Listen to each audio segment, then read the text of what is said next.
Okay, next up, we're going to talk about one of the 32-inch Soul Voyagers.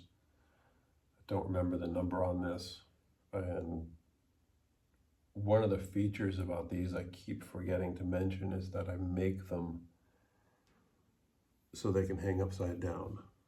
So if you don't like the way it looks this way, you can invert it. And this nice little nipple will be up here on top, depending on how you like to play and how you like the aesthetic on it. This one in particular, like many of them, I had one idea in my head and then it went in a different direction. And the other gong makers will know that when you have a design, you have to map it out before you start making it.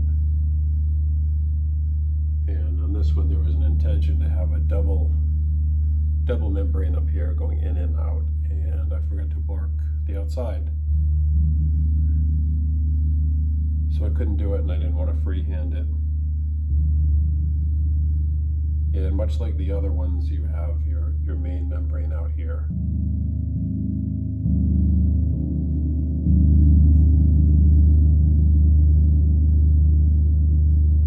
I learned this trick from Jurgen. If you're watching, thank you. And you can definitely feel what's going on here. You can feel it in the palm of your hand. If you're sensitive to chi, you're going to pick right up on that.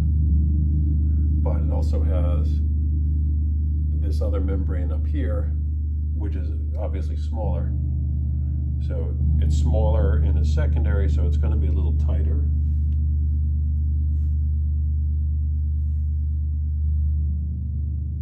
As you move the mallet around, it's going to activate all of that very differently.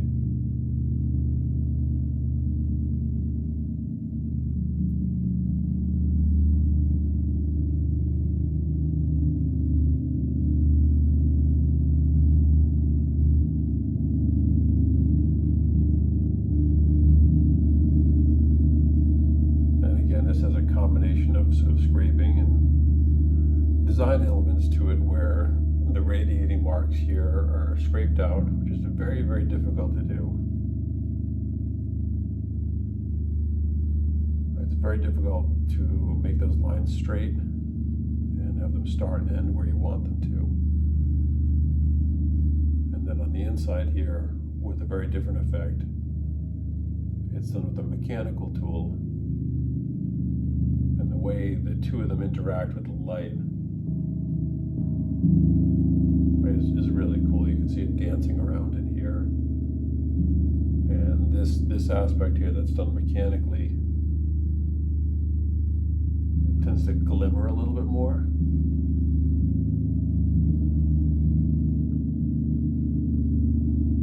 And the scraping originates on this one right from the nipple. So your eye is either drawn into the nipple or out away from it. And it depends how it's hung, what it does to you visually.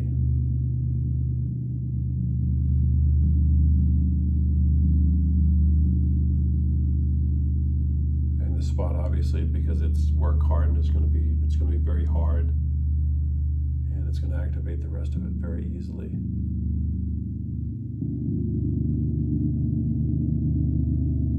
And this one also, instead of being a straight black on the outside, has some of that chocolatey eggplant color, which in itself creates fascination because it's not uniform, it's not a predictable color or pattern in it. The patterns are done organically from the heat, and then the reagent kind of changes the color on them.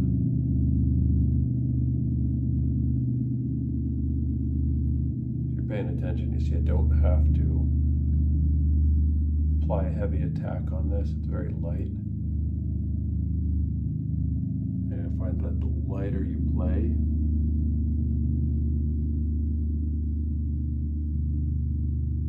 the more you hear all those little subtleties and the light harmonics.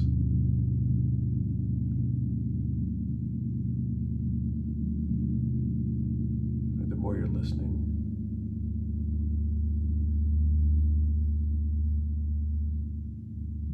I feel it's very important to sit right in the face of the gong when you're playing it, when you're learning it, and you listen to where and how it wants to be played, where it wants to be touched or tickled.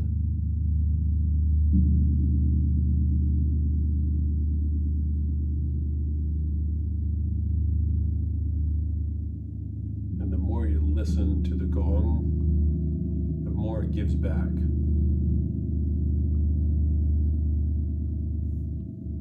The more you pay attention to that feedback, the more you're going to get out of it.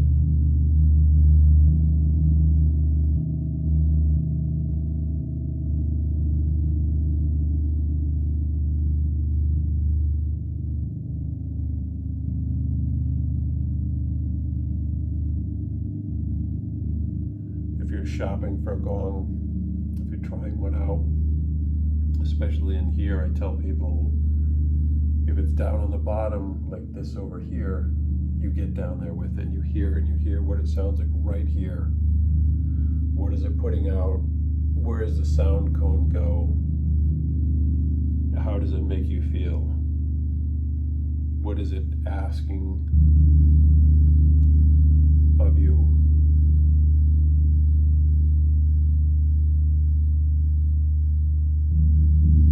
Standing up and you're just playing at your knees, you have no idea what kind of sounds you're putting out.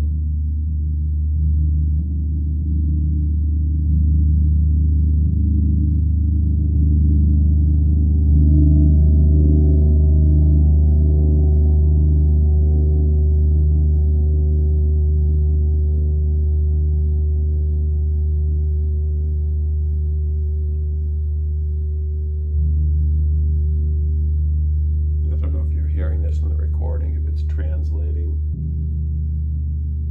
there's so much going on.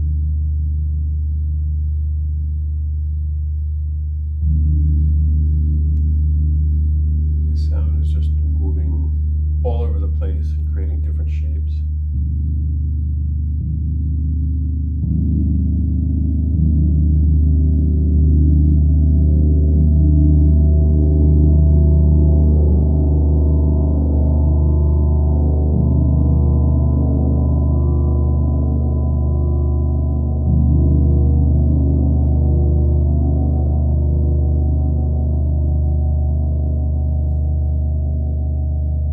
Questions, any feedback, anything you want to see, something you want to know about, maybe a design element, or something you're just curious about, just drop a comment below.